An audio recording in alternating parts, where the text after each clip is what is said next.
What made sport special for me as a child was, again, the progression, being able to see me getting a little bit better every day. So whatever happened outside of it, I could go there and see that I'm getting better. I'm really focusing on that, and that helps everything in my life and has led me to where I am today. Yeah, I just think being with your friends and running around. I won awards for being like clubs person and taking part, never winning things. So yeah, I think the commitment to being part of the team, I think keeps you in it for the long run. I think just the enjoyment. I think even through my teenage years, I went through quite a plateau where I just didn't improve and I wasn't running PBs. I went from winning national medals to really like plateauing, and that was quite difficult. But what kept me in the sport was that I had so many friends doing it and I loved just running and just enjoyed it. So that kept me going every week, and eventually obviously I came out of that plateau and I progressed.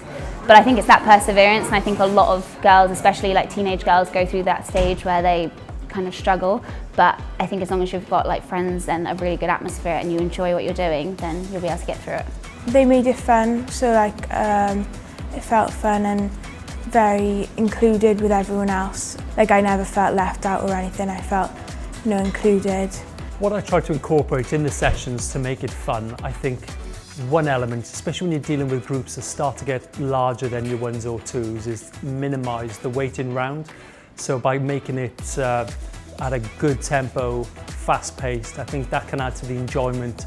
The younger children then end up doing a bit more activity.